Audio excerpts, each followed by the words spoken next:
One still morning in Washington, a woman the world believed they had known rose up and embarrassed everyone. Have you ever witnessed grace so strong that it muzzled even the most raucous voices?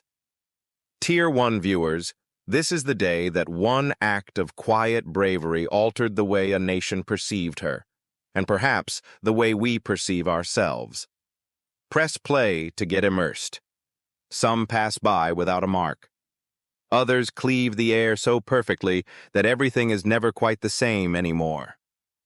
A typical morning in Washington dawned, and a reserved woman took to a platform she never solicited, and met with words intended to break her spirit.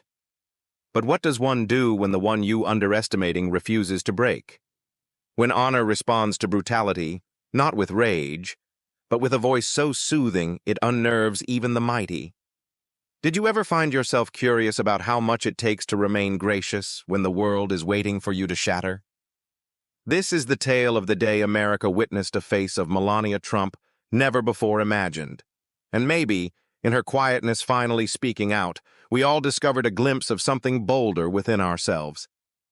In a jaw-dropping moment, Hillary Clinton made a public swipe at First Lady Melania Trump, telling her to return to Slovenia.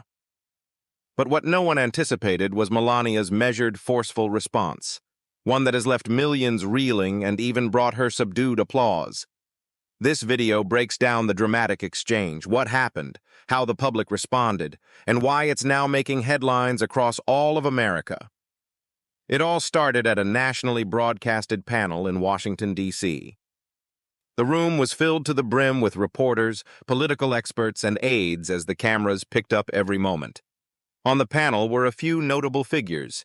Included among them was Hillary Clinton, fidgeting in her chair, appearing annoyed.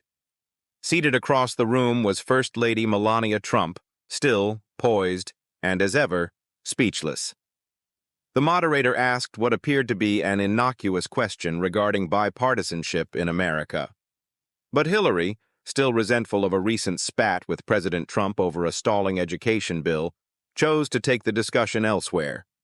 With a clenched smile and an icy tone, she leaned in toward the microphone and said, "Some individuals in this room need to be reminded we don't require immigrants who pose on covers of magazines and then pretend they are welcome here. Melania, perhaps it's time you return to Slovenia." A murmur of gasps ran through the crowd. The camera focused in on Melania's face. She didn't even blink. Something was coming to an end, however. What Hillary didn't know was that the normally reserved First Lady wasn't going to let it go down without a fight. Not today. Not any longer. The room went totally silent after Hillary's statement. The moderator, visibly stunned, stuttered, attempting to proceed. But it was too late. The damage had been done, and the world watched. Melania sat still for a few moments, her head bowed as if collecting her thoughts. Then reluctantly she looked up. Her calm, steady eyes were as cold as frozen air. When she finally broke her silence, her tone was soft but with a hint of steel. "Mrs. Clinton," she started, placing her hand softly on the microphone. "I might speak with an accent, but I don't speak hate." The room went breathless. Even Hillary's sneer evaporated. Melania continued, her tone firm and steady. "Think, because I am quiet, I am weak. But silence isn't ignorance, and grace isn't submission." Gasps echoed once more, louder this time. Her statement wasn't a defense. It held a silent strength, a sort of profound pain and truth accumulated over years of being misinterpreted. And then she dropped her most biting line ever. "Before you call me an illegal immigrant, maybe look into your own business. Before America does." Cameras flashed wildly. America wasn't just viewing anymore, it was paying attention.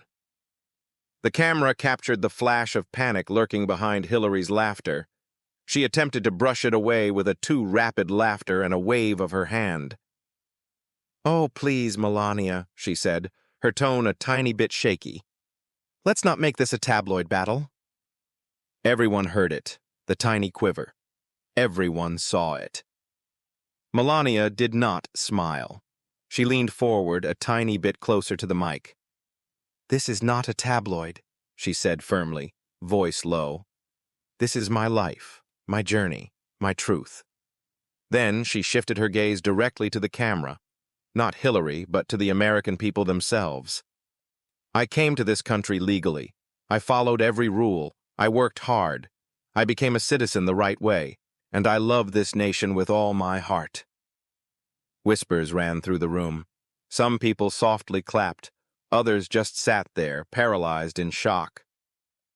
Hillary shifted awkwardly in her seat. Melania hunched forward a final time. "Mrs. Clinton, what have you done other than tear women down while giving the illusion of lifting them up?" That was a cutting question. It cut deeper than any personal insult.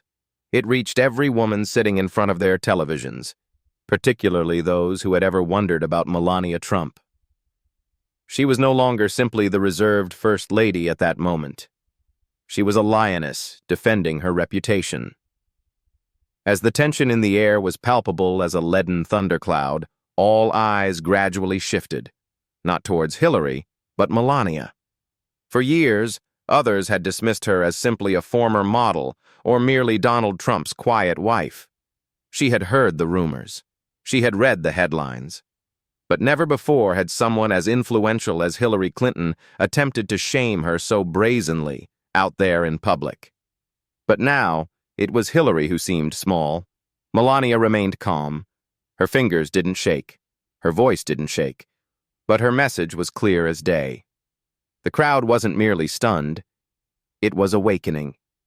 In the background, producers were mouthing urgently. People watching at home were replaying the live stream to see the moment over again. On social media, the hashtag Melania Speaks was trending within a dozen minutes. At the same time, Hillary looked at the moderator, silently imploring, "Move on." But he didn't move on. He just sat there, rigid in his chair. In that room, everyone sensed it. Something historic was occurring. Melania had just told the truth to power, and the world could sense it. Hillary fidgeted with her blazer nervously. And then Melania did the unexpected. She rose up, not to exit, but to speak. Composed, she strode to the end of the panel table and asked the moderator for just 1 minute. He nodded, too shocked to utter much else. Melania gazed out over the crowd. "Some of you don't know my whole story," she started. And then she told it, gently, but with a passion no one could deny. "I arrived here legally in the 1990s on a tourist visa. I worked diligently, paid taxes, established a life on the basis of honesty and respect. I later received a coveted EB-1 visa for my professional contributions in the fashion world, and in 2006 I became a U.S. citizen with pride." Others in the audience gasped once more, not at what she was saying, but at the manner in which she was saying it. No bitterness tinged her words, no theatrics, just plain, unfaltering truth. "I didn't marry Donald Trump to become a U.S. citizen," she continued. "I obtained one independently, well before I ever became the First Lady. And I didn't demand respect. I had to earn it." For an instant, she glanced at Hillary. One look said more than any words. "You attempted to shame me, but I am no longer fearful." Hillary stood cornered for the first time. Her confident smirk wavered, giving way to something she was unaccustomed to, doubt.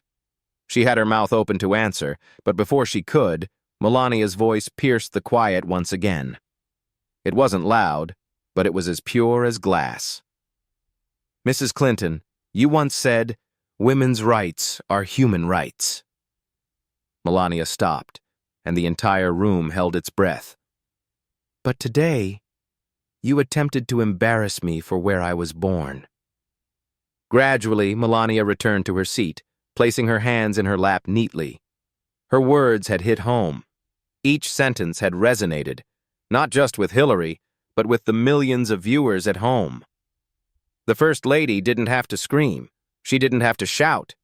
She possessed something so much stronger, truth, dignity, and a quiet strength that no one could refute. Social media went wild. Even the former critics began sharing snippets of her speech with such labels as, "I never looked at Melania this way before. She made me cry." That was powerful. Someone posted, "That wasn't a speech. That was a lesson." Even liberal analysts had to concede that Hillary had made a mistake. She hadn't riled a model. She had roused a lioness. And this lioness possessed claws fashioned not of ire, but of unobtrusive elegance and inexorable veracity. As Melania sat back down, the hall was covered by a hush like a gentle breeze before the approaching storm. But it wasn't uncomfortable. It was almost reverent. Everyone could feel the shift. Something had changed in the heart of America. Then something else emerged that no one saw coming. In the front row, a congressional aide and a military veteran wiped a tear from her cheek. A second later, an older gentleman in a Vietnam veteran cap slowly got up and started to applaud. Intentional. Respectful. Others followed, one by one. Soft at first, then with more force. It wasn't a political cheer. It wasn't parties or power. It was something profoundly human. A glimpse of respect for someone who had defended herself with truth, poise, and unyielding dignity.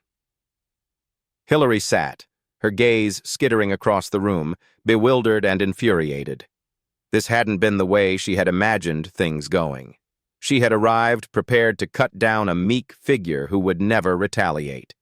Instead, she had roused hearts, and perhaps even probed at her own buried guilt. At the same time, Melania remained in her seat. She didn't smile, she didn't gloat, but one tear rolled down her cheek. She wiped it hastily away. She wasn't weeping because she was wounded. She was weeping because finally, people really got her. Reporters rushed to revise headlines and shoot off tweets. Then something remarkable occurred. Melania leaned into the microphone once more. This time her voice was even more steady, stronger.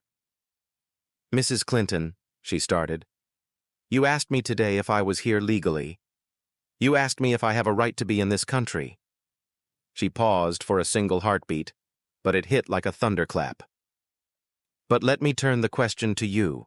When you erased 33,000 emails, who authorized you to remain above the law?"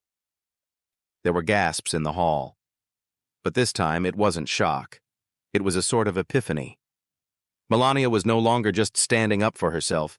She was revealing something more. "You called me illegal, but you deleted public records. You advocated for wars that left women without mothers. You stood by men who abused women, and you remained silent." Hillary's face went white.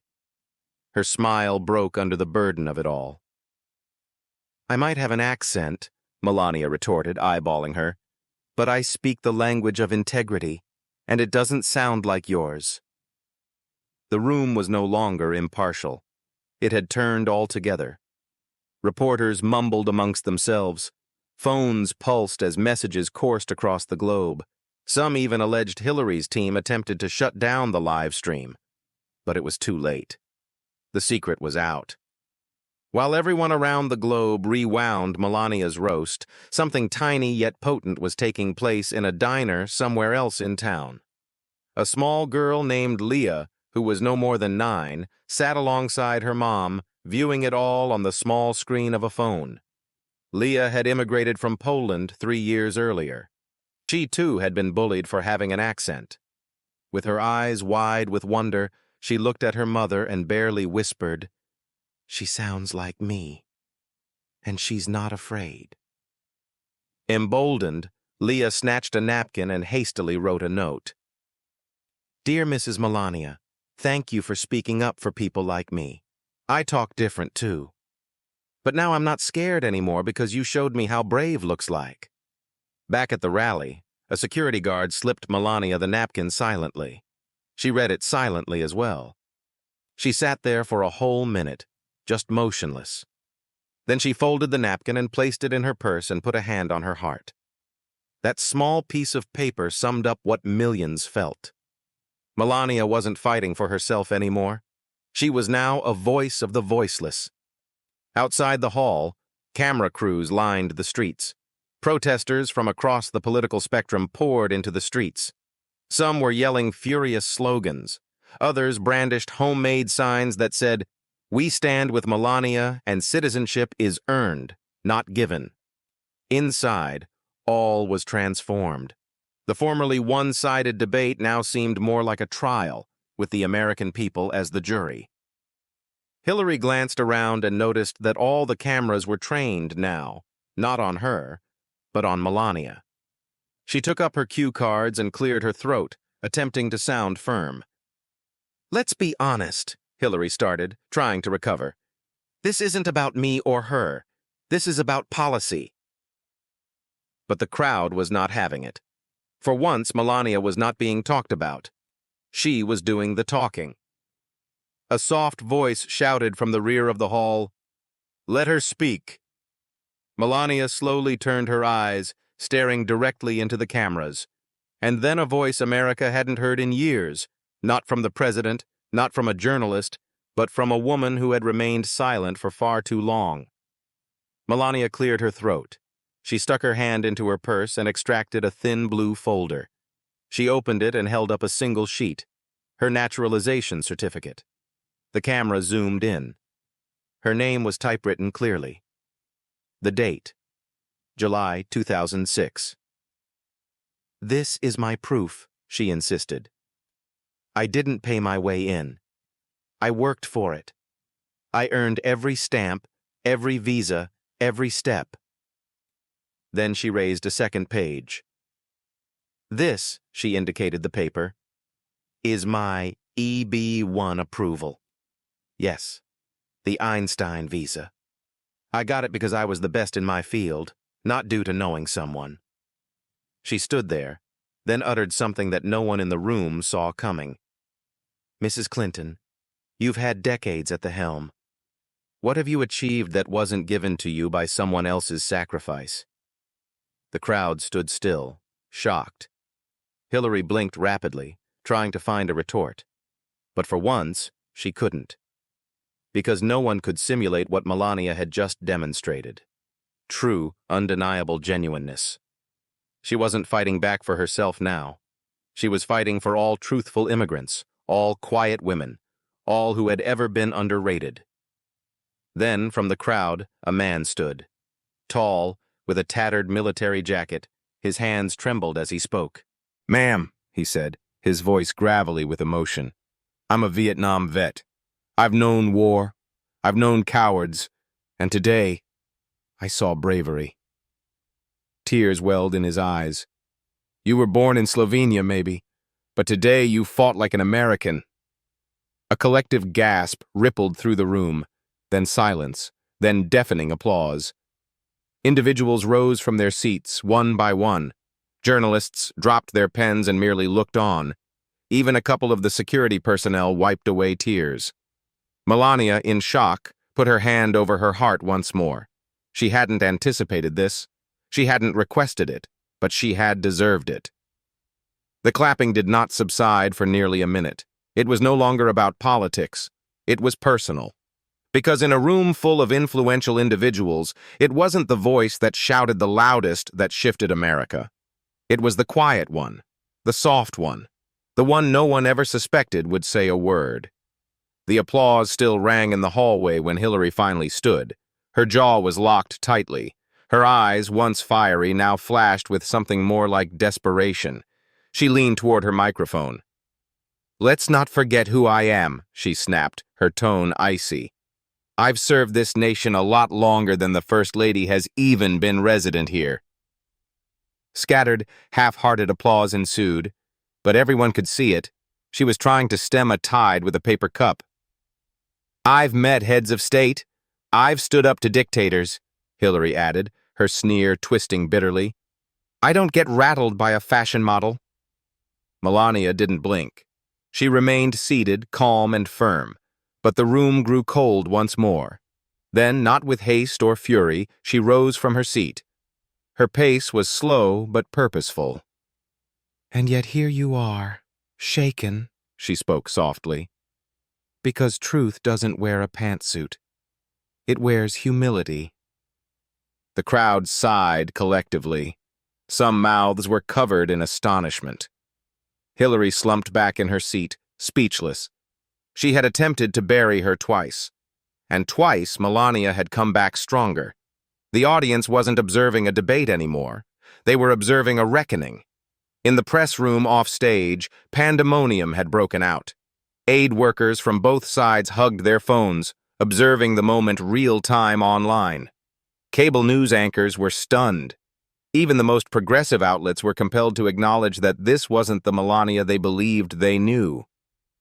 One hot mic outside in the hallway picked up on a Clinton aide quietly whispering, "She's losing it. She underestimated her." Backstage, Melania slipped away from the stage to catch her breath. A nervous young intern came over to her, holding out a tissue. "Mrs. Trump," she whispered, "thank you. You spoke for so many of us." Melania didn't say a word. She just smiled and patted the girl's shoulder, soft and firm. And then something unexpected occurred. Hillary sat alone at her table. For an instant she was distant, her eyes fixed on nothing, her mind elsewhere. Perhaps for the first time in decades, she wished she could take back her words. But it was too late. The damage was done. Her jab hadn't just fallen flat. It had stirred something much larger. Melania had transformed suffering into strength, and millions were witnessing it happen in real time. As the event was closing in on its last panel, the moderator returned to the stage, hands shaking slightly as he sorted his papers. "Before we adjourn," he intoned, low tone, "does the First Lady have any last words?" The cameras turned back to Melania once more. Everyone leaned in, holding their breath. She moved to the microphone. No notes, no script, just her heart. "I did not come here to speak today," she started softly. "But I was spoken of in a manner that hurt, not only me, but many people who came to the land with hope." She stopped, tears glistening in her eyes. "I am a mother, a wife, a daughter. I came to the country with dreams, and I constructed a life, a legal life, a proud life." She gazed around at the quiet room. "Look again. If you think that just because I have an accent, I don't belong, look again. This is what America looks like." The room was silent. Some openly wept. Others dropped their heads, embarrassed. Melania's voice trembled, but she stood firm. "My silence has been misunderstood as weakness," she said, "but not anymore. I will never be silent again when dignity is at stake." She then stepped away, and in that instant, the First Lady of America became something more, a voice for the voiceless. She left the podium, the heels of her shoes ringing on the marble surface.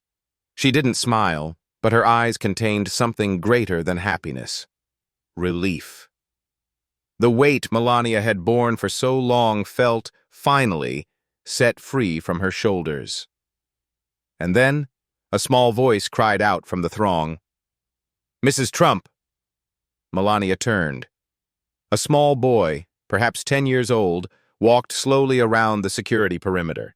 He was clutching a tiny American flag in his hand. His father tried to grab him back, but it was too late. Melania had already stooped to greet him at eye level. "My mom's from Serbia," the boy said, his voice shaking but brave. "People make fun of her at work because she talks funny, but today, I'm going to tell her she sounds just like the First Lady." Melania's lip trembled. She took the little flag and pressed it gently over her heart. "Your mother is strong," she whispered, "just like you." The cameras captured it all. The crowd held their breath. This was not politics anymore. It was healing. And as Hillary remained seated in stunned silence, seeing it all happen, the American people were witnessing something they hadn't in years. A First Lady who whispered but somehow still changed hearts. In the wings, Hillary finally broke down. Her hands thumped on the table as she yelled at her staff. Why did no one stop her? Where were the talking points? Why is she winning this?" But her employees did not respond. They were all listening to the same live feed, tears in their eyes, some silent nodding in agreement with Melania's final words. The tide turned, and Hillary was aware of it. She had chosen the wrong victim. She believed she was dismantling a gentle foreigner. Instead, she exposed her own bitterness, her own blind spot. And now, America wasn't simply dismissing her words. They were shedding the image they once had of Melania Trump. That older image, cold, aloof, isolated, was lost. In its wake stood a genuine woman, a warrior, a mother, a voice of poise in the tempest of politics. Hillary sat silently. Her phone vibrated again and again, but none of it mattered any longer. No spin could reverse what had just occurred. She had prodded the lioness, and the lioness had thundered with facts, with grace, and with truth. The moderator returned to the stage, clearly moved, his voice gentler than it had been. "Before we adjourn today's summit," he said, "we request all members of the panel to stand." Hillary did so. So did the others. And when Melania stood once more, the room came alive with applause. It was louder, longer, and more sincere than at any moment heretofore. But it wasn't a political rally. There were people crying, actual tears, reporters, students, even a janitor near the back of the hall. It was unfiltered. It was human. Melania dropped her gaze modestly and turned to the moderator. "May I say one final thing?" she asked. He nodded, speechless. Melania gazed out at the crowd one last time. "When we choose cruelty over compassion," she began quietly, "we lose what makes America special." She spoke, her voice quavering but firm. "I forgive the words uttered about me today, but I shall never cease upholding the truth." Then she spoke to Hillary, her voice soft but assertive. "Even you are worthy of mercy, Mrs. Clinton," she said. "I hope that one day you learn to give it to yourself." That was the knockout punch, not with malice, with refinement. The entire room stood up again. Melania got out of her seat, and in that instant, America didn't merely look at her as the First Lady. They viewed her as a beacon in the center of a storm. The moderator thanked the panelists as the summit concluded. The audience remained on their feet, still applauding, some wiping at tears. It wasn't respect any longer. It was emotion, a collective epiphany that something had been achieved in less than 2 hours. Melania returned to her seat. Hillary stood a few feet away, still. For an instant, it seemed like she was going to walk over and extend a handshake, or perhaps an insincere apology. But no, she walked away. No gesture, no grace. The cameras recorded it all. And in that one moment, America witnessed the difference. One had been humiliated and reacted with dignity. The other had cast the first stone and yet couldn't handle the truth. The crowd started to leave the event in silence. The discussions, however, were just about to start, on Twitter, on YouTube, on Facebook. Millions watched transfixed on their screens, watching the clips again and again, sharing the quotes, writing captions like, "This is why Melania Trump is our First Lady," that handshake that never was said more than words ever could. And in that silence, Melania's voice rang louder than ever. When Melania went back to the White House that night, the sun was dipping behind the Washington Monument. She got out of the car, her heels clicking along the driveway. In one hand, she still held the folded napkin from the little girl and the tiny flag from the boy.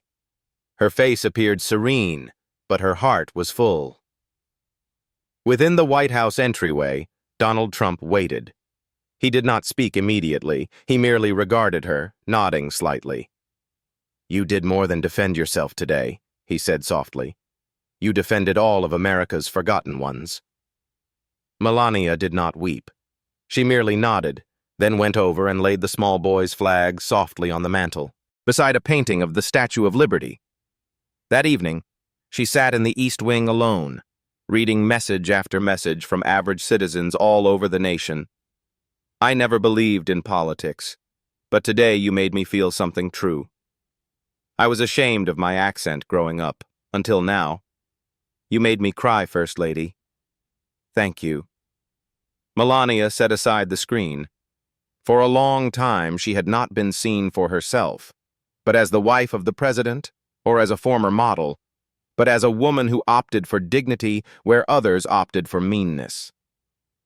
The following morning, as the sun streamed into the White House library, a small envelope was hand-delivered by hand from the press gate. There was no return address. Melania opened it slowly. Inside was a handwritten letter from the elderly veteran who had spoken during the panel.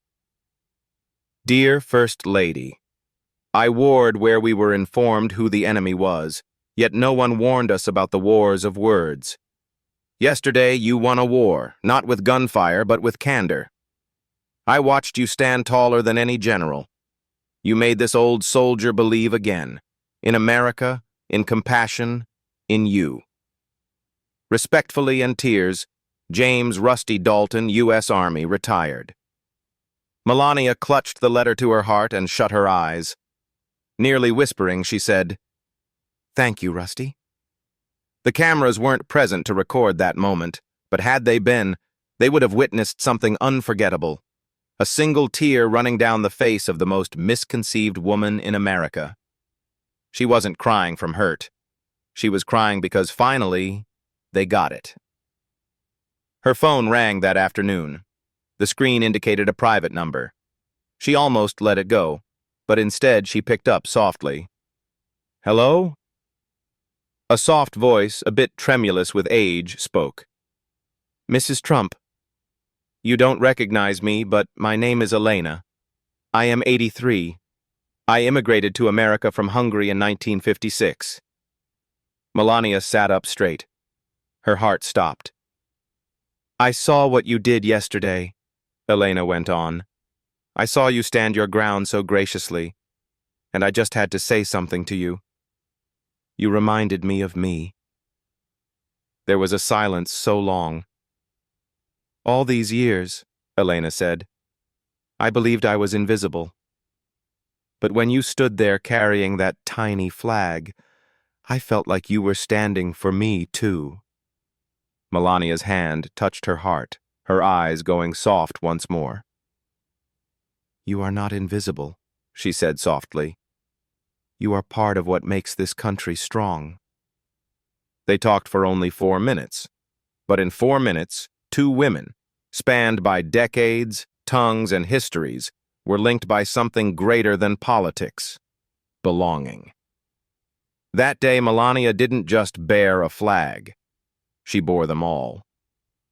Later that night, after a quick meeting with President Trump, Melania went back to her office in the East Wing. On her desk, a red envelope waited. No signature, only 2 initials neatly scripted: MC, a USB drive, and a brief note inside. What Hillary told you about you was unkind. What you told her about her was accurate, but this is what she didn't want anyone to know. Melania paused, then inserted the USB drive into her encrypted laptop. Files flickered on the screen, actual documents, not rumors, not gossip, confirmed financial transactions, a memo on foreign contributions, stashed emails, hidden deep. And then, a video clip from 2016. It had never been made public. In it, Hillary was on camera in a private room, laughing and mocking Melania, referencing her as Trump's little green card project. Melania gazed at the screen in stunned silence. She held the authority to reveal it all, right here, right now. But instead, she closed the laptop softly. No, she breathed. I already won.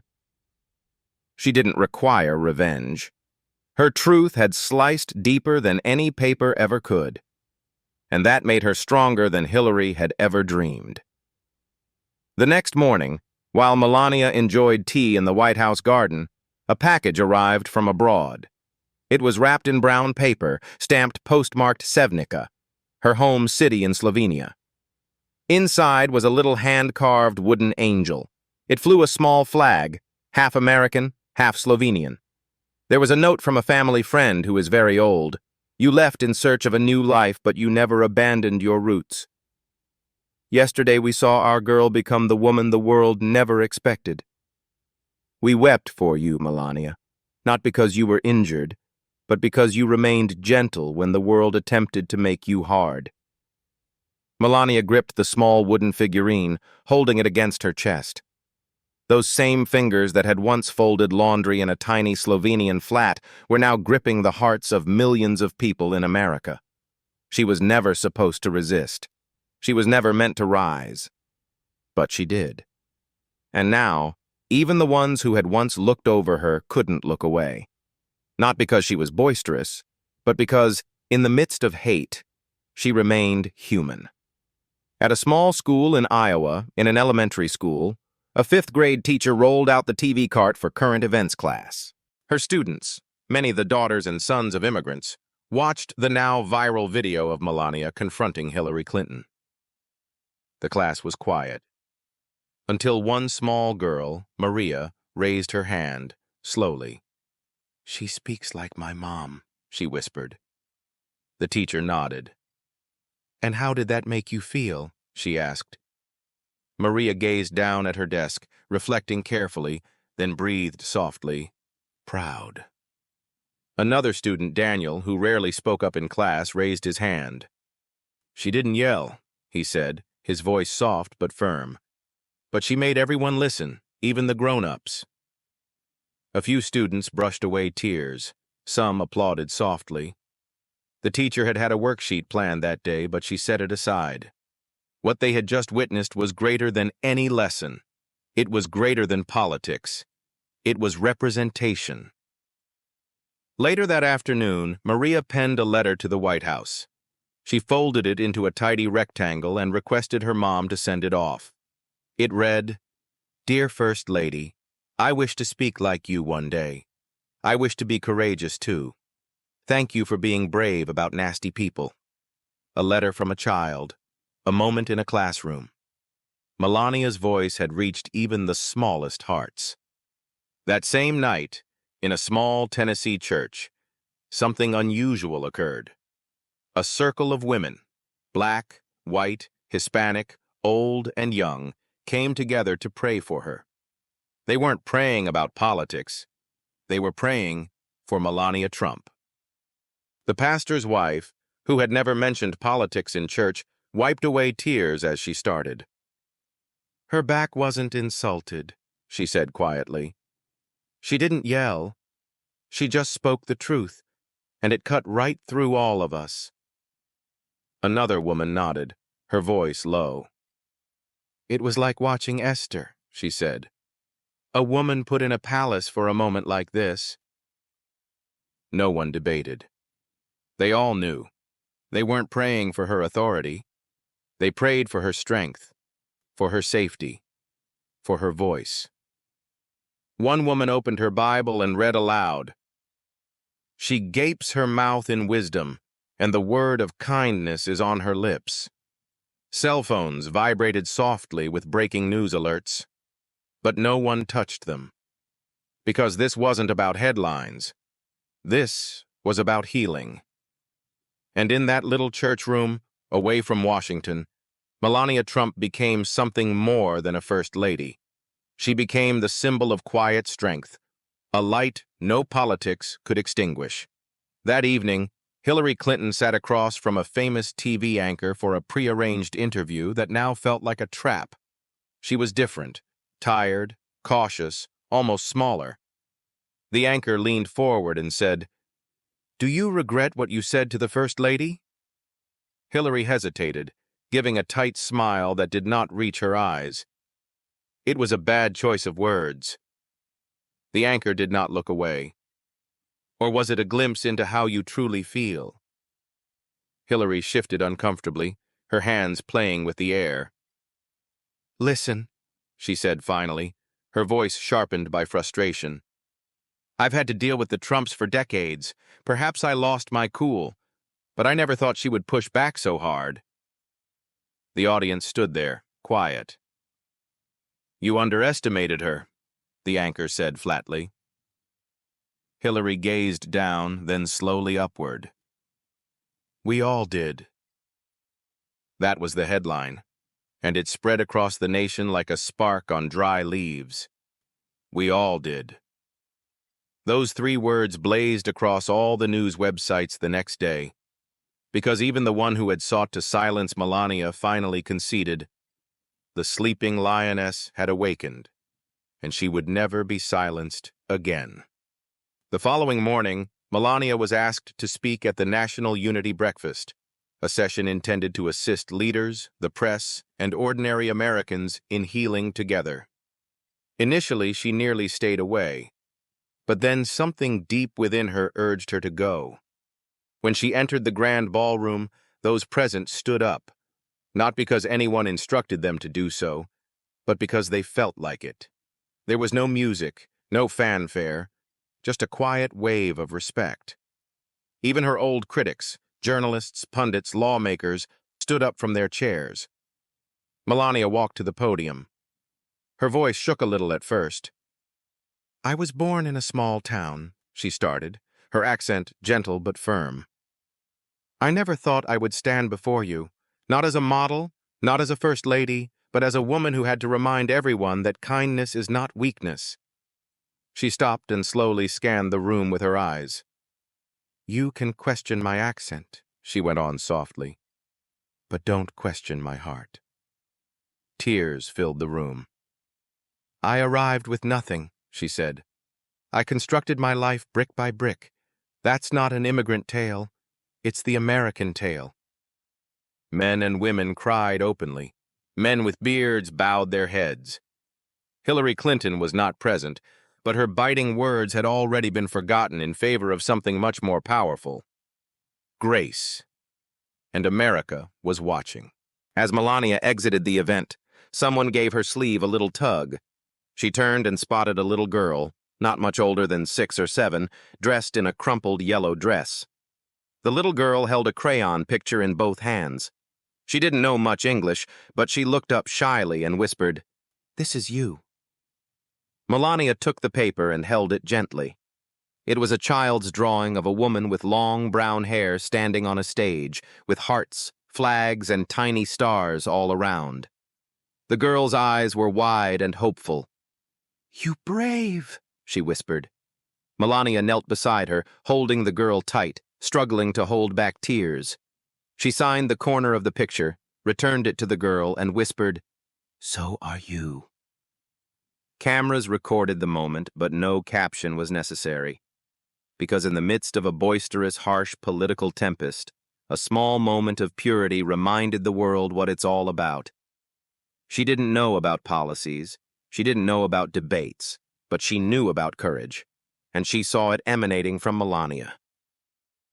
As Melania stood once more, the room applauded again, not for a politician, but for a woman who told the truth, defended herself with honor, and motivated with compassion. That evening, she strolled by herself in the White House garden under the gentle light of moonbeams. The events of the day, the letters, the hugs, the glares, it all lay softly upon her shoulders. She was not angry. She was not even proud. She was peacefully serene. She had proved to the world that no man or woman, not even those in power, has the authority to humiliate another human being without repercussions. And she had not responded with anger or bad language.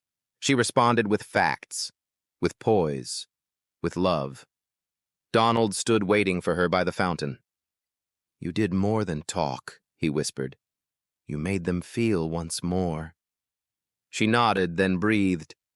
Often the strongest message is born of silence that at long last decides to speak. News anchors couldn't replay the moment often enough. Across America, people wept, people cheered, people were changed. Melania Trump had been misunderstood, underestimated, and ridiculed. But within one unforgettable day, she rewrote her narrative, not with sound, but with heart. And Hillary? She never attempted to shame her again, because even lions learn. You don't wake a sleeping lioness unless you're prepared for her roar. Dear viewer, if this narrative moved your heart, brought tears to your eyes, or made you perceive someone in a different light, then like this video and comment below, please. What part got you emotional? And don't forget to subscribe for more impactful stories like this one. Let's make kindness louder than hate, one story at a time.